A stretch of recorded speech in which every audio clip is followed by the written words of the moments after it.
Hey guys, Jay here. Welcome to Models Memories Weekly, episode 66. Models Memories is a show about nothing and is filmed in front of a live studio audience. This is a show where I talk about my painting, modeling, and working experiences from the week. Now you might be thinking to yourself, Jay, you put out 3 videos a week and you stream every single night. How could you have more to say? Well, I do, and here goes.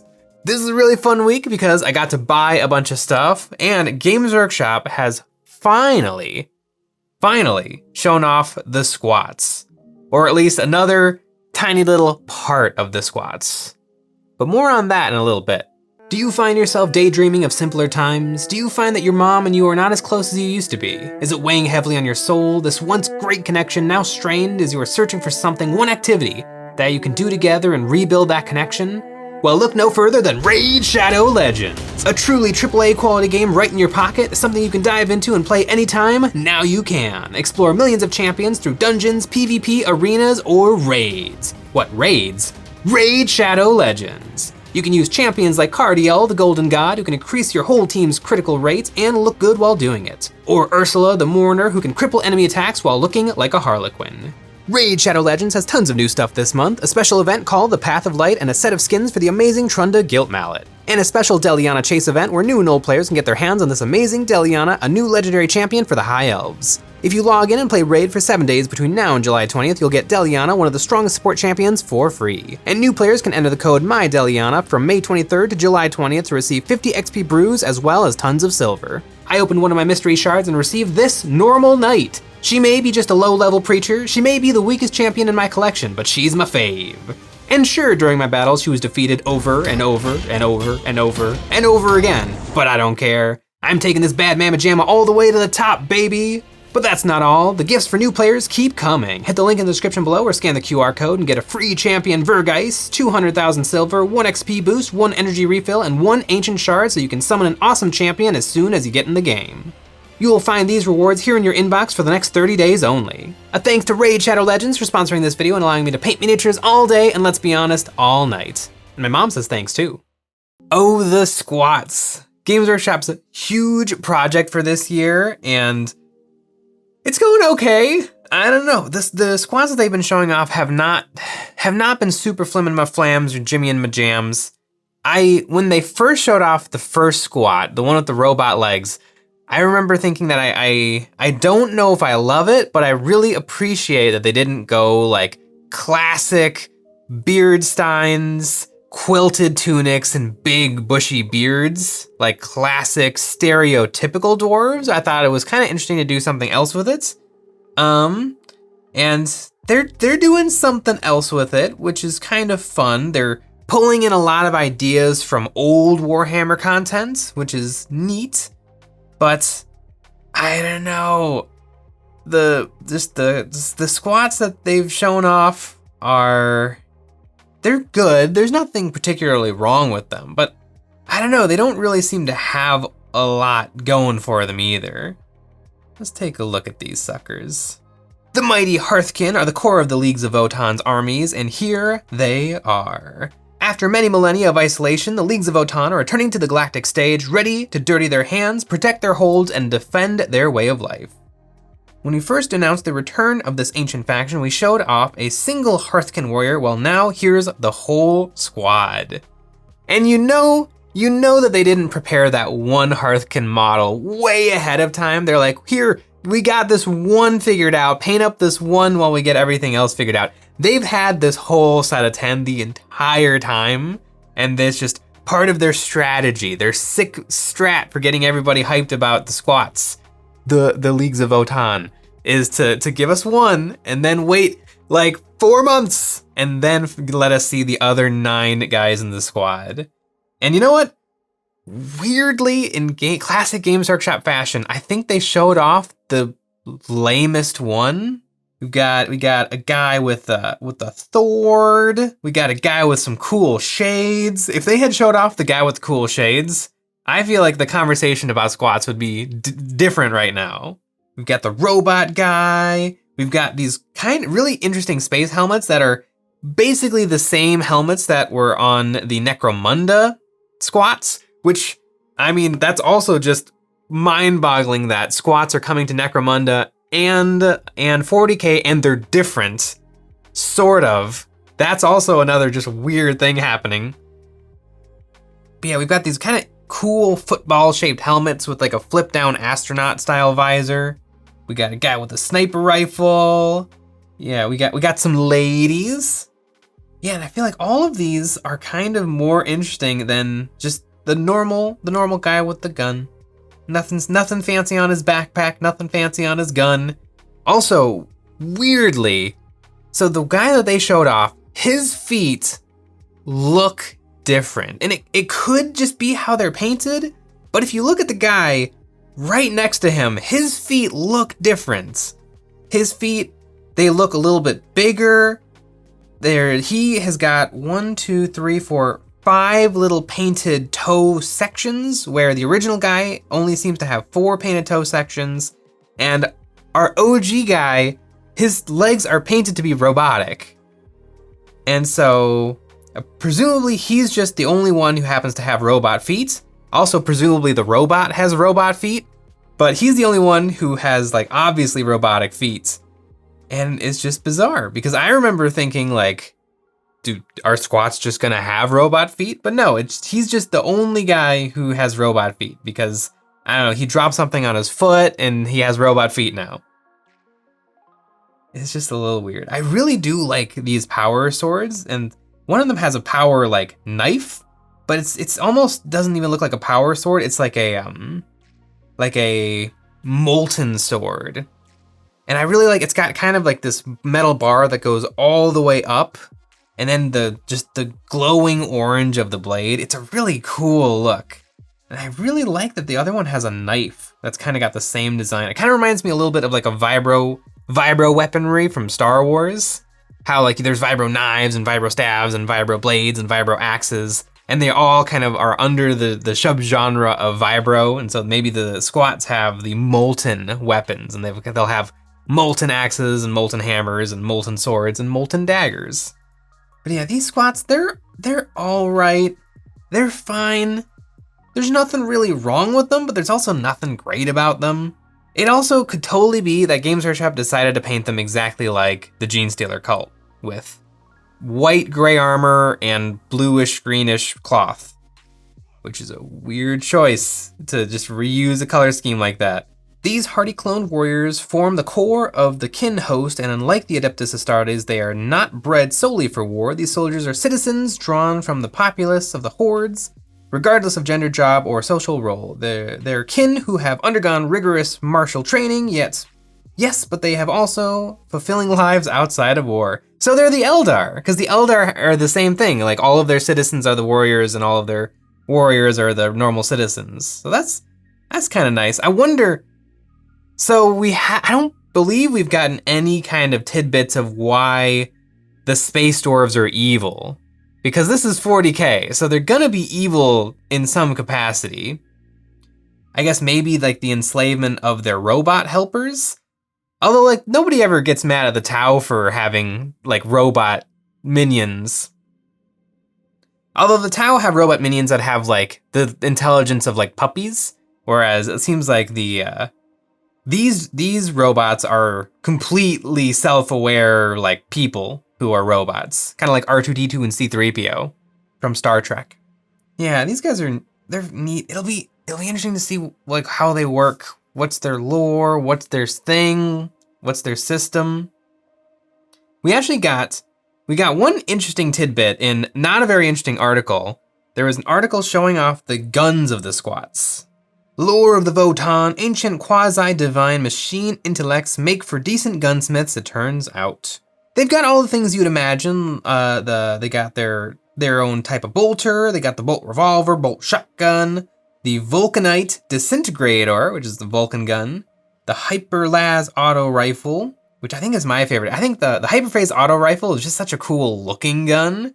I hope that when the squad comes out, you're able to kind of give the whole squad the same weapon. Because, I don't know, I always feel like mixed loadouts are wonderful in like skirmish games like Kill Team, but I don't want there to be like 5 different weapons across the 10 guys in my squad. I think I would much rather have like all of them with one thing, and then one guy's got a sniper, or one guy's got the Vulcanite disintegrator. That's just my own personal preferences. But the description here is that all of their weapons are better than the Imperium's weapons, which makes sense because it says that the squats are slow to evolve or to change, but that they do change and that they let things get better and better over time. And so their stuff is actually improved. They also have the Graviton Blast Cannon, which is a gravity gun, and the Conversion Beamer, which is like a super old, you see them in Horus Heresy. I think you can still take them, or at least you used to be able to take them on Tech Marines in Space Marine armies. But the really interesting gun is the Ion Blaster. Where does it say? There are items like the Vulcanite Disintegrators, which are technology since loss of the Imperium, or Ion Technology, which is prescribed by the Adeptus Mechanicus. That's their loss. The Tau Empire certainly seemed to appreciate being taught how to harness it. So that's pretty big. So the Leagues of Votann taught the Tau how to make and use ion blasters. I feel like that's some pretty big gossip. You know, they really spilt the tea there, because the Tau are a really interesting faction in 40 BK because they were literally like pulled out of nowhere. But I think that's fine. But they were so the Imperium. They just came upon this planet that had blue folks on it that were they were like hunter-gatherers, and they're like awesome. And so they stamped the planet for routine extermination, cleansing, and recolonization by Imperium. But when the Imperium world ships were coming to the planet, they got lost. I think they got destroyed in warp storms. And then due to warp storm shenanigans, the Tau planet experienced, many thousands of years, whereas the rest of the galaxy continued on its normal time frame. And so when the warp storm subsided, what was there was not just one little planet, but a little multi-planet spanning empire of the Tau. And it's very interesting that's the Leagues of Votann. I don't know if that means that they had something to do with the Tau, or if it's just they happened to come across them and they became buddies and they traded some technology back and forth. Probably that one, because that's how the Tau tend to operate. It's hotly debated exactly how mean the Tau are when they meet other alien species.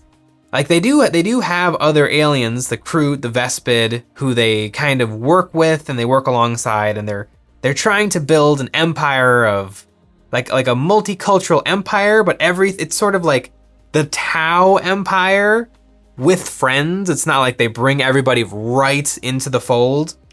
I mean, the Kroot, I think, are still being paid. Their loyalty is being paid for, whereas I think the Vespid are completely on board with the Tau.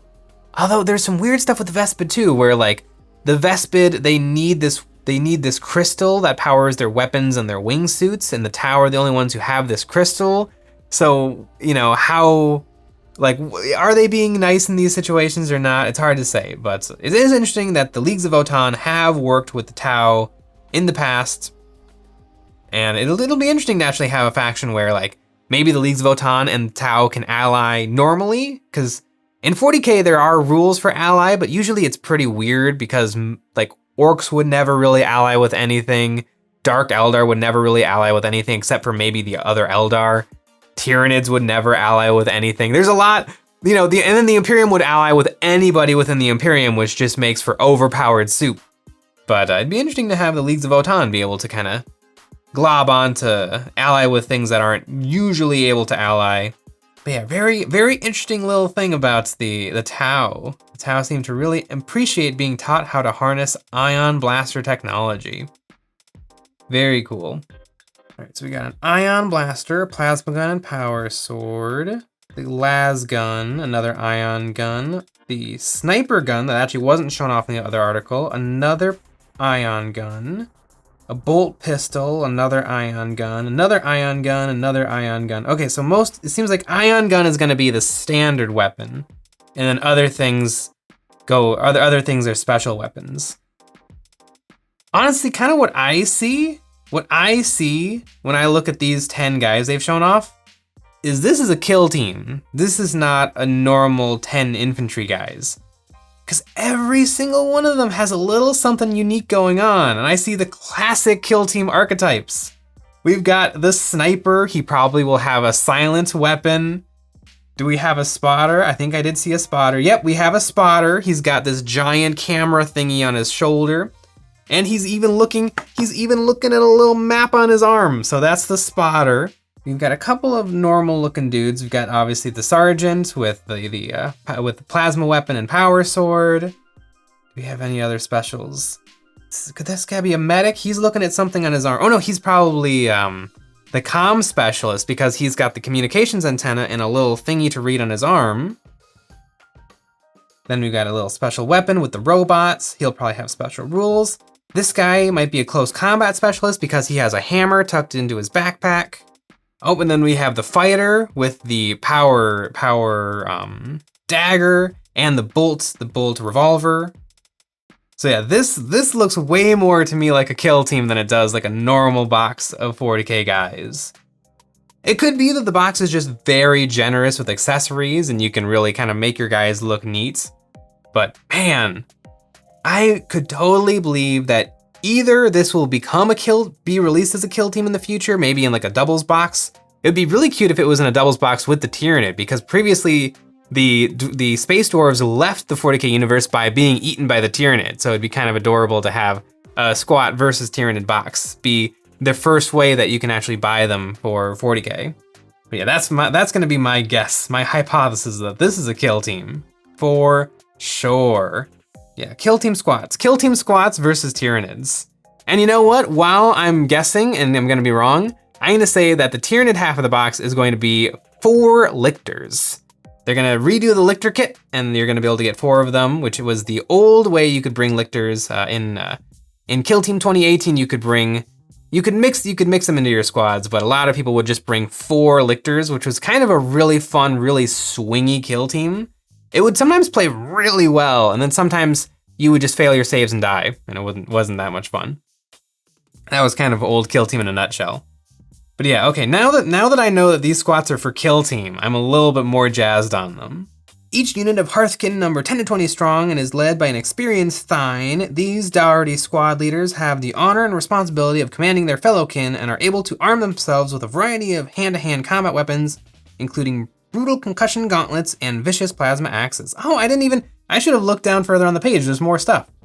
Okay. So that is a plasma axe. Okay, so those are plasma weapons, which kind of makes sense because plasma is hot. And so, yeah. Oh, that's kind of cool. So they got like sun weapons where like that blade might not even be a blade. It's just like pure energy, which arguably is what a power sword is, but it's not because a power sword creates a field that displaces atoms, whereas this is just an energy, like pure energy. It's totally different, you guys, totally different. Okay, so yeah, so that's the plasma sword and the plasma axe, and then of course somebody else had the plasma dagger. Neat, and then the big old plasma gun, a better shot of the sniper rifle. Neat, interesting. That is a fun way to set them aside from the other factions of Warhammer, is to have plasma weapons just like the Tau. That is neat. Yeah, maybe the squats are all right. I love the squat trike, the Harkin Pioneer. It's a cool bike. Man, maybe what I need to do is I need to like take all of the currently available squat models and just Photoshop them into like one picture to just sort of maybe get a sense of what an army of squats would even look like. I mean, we still don't have HQ models. We still don't have elite models. We still don't have, the medium-sized or large vehicles. I suppose the Harkonnen Pioneer might be the medium vehicle, but it's like a bike, and bikes are kind of different things. Like I would say like a medium vehicle is kind of like a Sentinel or a Storm Speeder. Yeah, squats are weird. But anyhow, enough of the squats. So this week I visited my friendly local game store. Me and Sean, we hit the town, just a couple of gals out on the town. We went to the local game store because we were really in the mood for Legion. And so I went in there with the full intention of picking up like a Rebel HQ because I really need one, probably Han Solo, and maybe one of the terrain expansions, probably the Moisture Evaporator one, because I really want the expansion rules. And that actually comes with a bunch of really nice scatter terrain for Star Wars Legion. But we kind of just went through the whole armies talking about like, well, if I wanted to collect battle droids, I would get this and this. And he was really into some of the brand new stuff for the scum and villainy factions, like the Pikes and the Crimson Sun. But out of the corner of my eye, something caught my attention. The battle droid Stap. And I have always adored the Stap. It's a wonderful little vehicle. I think that the regular B1 battle droid from Star Wars might be my favorite robot in fiction. I love this design. I love the design of their speeders. I maybe bought 2 boxes. Because you eventually can take 3 fast attack choices, so I figured these will be 2, and then when I finally get around to buying the starter box for the prequels, then I'll get a box of Droidicas, and then I'll have 3 fast attack choices, 2 Staps and 1 thing of Droidicas. But yeah, I got these home, and I was super excited, and I was super jazzed, so I started painting them. Star Wars Legion models paint up really, really well. They're in a 32mm scale, so they're bigger but also smaller than 40K because 40K models are in 28mm scale, but everybody's a giant monster. But they just paint up so well. I think part of the reason they paint up really, really well is just because they're in 32mm, so they're much more proportional, and so they have way less mass. I mean, look at this giant hunk of Space Marine versus this, fairly slender, small battle droid on Stap speeder. There's probably less surface area on this, which is like a bike model compared to just a troop infantry for the Space Marines. But I gave this model a classic zenithal, and then I worked on it with a little bit of Army Painter speed paints. And I am in love with Army Painter speed paint. I absolutely love it to death. It's a wonderful paint. I'm getting really, really good at undercoating and then putting on the speed paint to kind of get the most out of it. There's definitely more to be done on these guys. I lost my Nuln Oil for some reason. I can't find it anywhere. So what's probably gonna happen is I'm gonna spend another hour today looking for it, and then I'll just go buy a new bottle of Nuln Oil, get home, and then it'll like be sitting right in the middle of the table. It's usually what happens. But man, I love the Stap speeders and the battle droids so much. Just meow. And they're only in the movie for a couple of seconds. They're chasing Obi-Wan, Qui-Gon, and Jar Jar for like 2 seconds before they get blown up, and then you can see them in one little scene of the entire convoy of battle droids heading to Theed and the Naboo Palace, and you just see like one go meow across the screen for a second. But that's enough. That's enough to make them iconic, at least to me. I really like these speeder bikes. They came with awful, horrible, clear acrylic flight stands. I do not like flight stands. I can't stand them. I think they're ugly. I think they're awful. I think that they always break. I mean, I have a lot of models that were originally on clear acrylic flight stands from Games Workshop, and every single one of them broke, so now I have them on wire or other apparatuses to get them flying. But these guys, I just use a little bit of wire to get them nice. And they're really not, they're a tiny bit springy, but I think that they're just fine. And in theory, you should always pick up a model by the base, although I totally never do that. I always just pick them up right by the meat. But I love these models. And I was kind of thinking like, why do I love these models? Because really, they have almost like no impact on the Star Wars universe. I suppose that you do see Staps in Star Wars The Clone Wars, the animated show, but those ones are the blue design. I love the brown design. And I was thinking like, why do I love the Stap so much? And it got me thinking all the way back to Little Jay's childhood. And I owned the Lego set Naboo Swamp. It had 81 pieces, and it was 2 battle droids on Stap speeders coming after Qui-Gon Jinn and the ugliest Jar Jar Binks. I mean, Jar Jar Binks is, no princess to look at in general, but boy, did the original Lego Jar Jar look rough. But yeah, this might have been my very first Lego set ever. I mean, I can't really remember any Legos before this set. Oh, and those Staps, those brick-built Staps. The gorgeous art. But yeah, these models bring me back to tiny little Jay playing with my Legos. I love them so much. Star Wars Legion is a really fun game. I mean, it helps if you're a huge Star Wars fan, but I think it's a really good game. What's fun about these models, I have the base wrapped in tinfoil right now because I was airbrushing and I didn't want to get any paint on the base because each faction comes with different colored bases. The Rebels come with red, the Imperials come with gray, the Clones come with maroon, and then the Separatists come with blue, dark blue, like an ultramarine blue. And so I actually want to leave the edge of the base unpainted on all of my different factions, and that way I think they'll look really nice on the shelves, because I'm gonna give them all different basing styles, but they'll look really nice on the shelf where all the battle droids are blue, all of the rebels are red. I think it'll just Jimmy my jams, it'll flim my flams. But what's really fun about Star Wars Legion is I think it gives you a lot of like fun game stuff to think about and do. Like on these, there's a big X on the base, and those are your facings, and you can only shoot out of your front firing arc, your front firing face.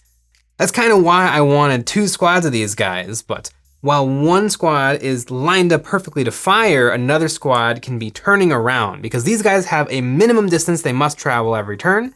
And so, you know, they have to really zoom.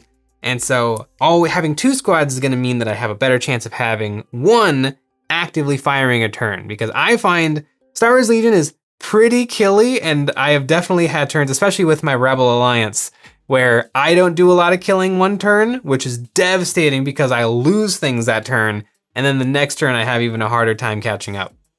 But, and I also just love the battle droids. I also bought 2 boxes because I figured the paint schemes that I do on my Star Wars Legion models, where I try to make them look very, very good, but also a little bit like cartoony or toy-y, you know, using stuff like arm paint or speed paint and the airbrush and undercoating, I can paint things really, really quickly. So I figured 4 would take exactly the same amount of time to paint as 2, just because, you know, while I've got the paints in my airbrush, I might as well spray another few batches of guys. And I assembled the riders off of the bikes, and then I attached them to zenithal them, and then I took them back off so that I could paint them separately. And now they're attached and glued on, and I love them.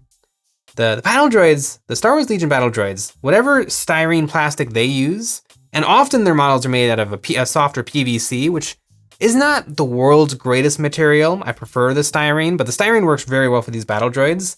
No mold lines. Really, really good stuff. I had to clean the little nubs where the pieces connected to the sprue, but I didn't have to scrape a single mold line. So good job, Star Wars Legion, for having really, really good plastic models. Of the different factions of Star Wars, I think the battle droids are my favorite. When I was a kid playing with my Legos, the battle droids were always my favorite. In fact, me and my neighbor, we would always, like, every Christmas we would get a Star Wars Lego set, and whenever, you know, you would get clone troopers and battle droids in every set so that, you know, kids could make them fight each other. And so I would always trade him the clone troopers for the battle droids that his set came with. And so I ended up amassing a giant horde of battle droids, and I loved it so much. And then one day I put them all in a big baggie for safekeeping, and then I lost the bag. So they're kind of gone. But now they're back because I have a whole bunch of staps, and I have 10 battle droids that I painted up like 2 weeks ago, and I can get more and more and more. Ooh, I wonder what should be next. I mean, really, it should be finishing my Star Wars Rebels army, because that's the one that I actually play with and it sees tabletop time, and so I really should get a move on with that. But there's nothing wrong with the occasional impulse buy, and I do love the Star Wars staps. Everything about the Phantom Menace, I mean, except for the plot, everything about the Phantom Menace except for the plot is awesome. I love the art and design. All of the creature design by artist Terrell Whitlatch is incredible. There's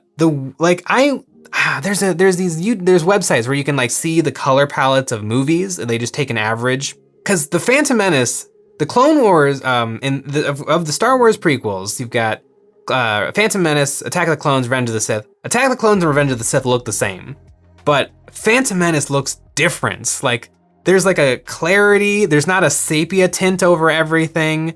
The Naboo is just a grassy, like, wonderland. It looks like Willy Wonka's chocolate factory. It's just lovely. I mean, the big fight on just the beautifully manicured, like, golf course that final battle takes place on between the Gungas and the battle droids. The pod race, which is awesome, and you've got all of these pod racers that all have these fun colors. They're like NASCARs essentially because it is NASCAR, but with less crashes. It's just, the Phantom Menace is a really fun little mess of a movie, and I really, really like it. And that is also the movie that gave us the Step speeder bikes. I think what I'm gonna do to these guys, because I think the battle droid looks really good because I undercoated it with just a zenithal highlight, and then I also took a white sponge and I sponged some chips and battle damage on. And then it shows through kind of very subtly after I put on the speed paint. And so what I'm gonna do is I'm gonna do a little bit of chipping and weathering on the Step, because right now, the battle droid looks kind of really natural and good, and then the Step looks very like, kind of like a rendering, kind of like the renderings on the boxes. It's too perfect. And so I think I'm gonna go back and do a little bit of weathering. And when I find my Nuln Oil, I'll put out the Nuln Oil on all of the metal bits. I haven't decided exactly what I wanna do for the bases for my battle droids. I want each of my 4 Star Wars Legion armies to have a different basing scheme. And so I was thinking Geonosis for my battle droids, but that might be a little bit too easy. I think what I actually might do is I might do Naboo bases. Now, technically, that could be considered a little anachronistic because the battle droids were just the battle droids of the Trade Federation, although there were episodes in Clone Wars where they went back to Naboo, and so it wouldn't be impossible to have like late war tech, like the super battle droids and the Magna Guard and the assassin droids on Naboo. And I think that would be fun to do because I could do the Theed Palace with like really nice bricks. I could do kind of the Gun swamps with some grass tufts and dirt. I could do the rolling plains. Yeah, it would just give me a lot of fun options. And I think like kind of bright green would actually make the battle droids stand out really, really nicely as opposed to just red. I suppose if I might paint a squad as the Geonosis kind of salmon pink colored guys, and then maybe I would base those guys on Geonosis. It always made me wonder, like, so those battle droids were reddish pink, but we never saw reddish pink battle droids ever again, so were those battle droids just like unpainted? Like whatever material they make battle droids out of, whatever Star Wars metal they use is like pink, and then they spray paint them tan after they come out of the factory, because you never see them red ever again. But if all battle droids essentially were being manufactured on Geonosis, you would assume that most battle droids would be pink. This matters, people. This is a big deal. But anyhow, I could talk about Star Wars battle droids all day long, but really what I want to talk about is our Patreon. Over there, we have tons of super cool terrain STLs. We also have a Miniature of the Month Club, behind the scenes, voting on models I paint live here on YouTube. Maybe some Star Wars Legion will make it on there in one of these weeks. And we also have a live hobby hangout. Every Friday, we all pile into a Discord server and we just chit-chat long into the night. Good old Star Wars Legion. I'm gonna go watch The Phantom Menace. That's what I'm gonna do. Okay, bye-bye.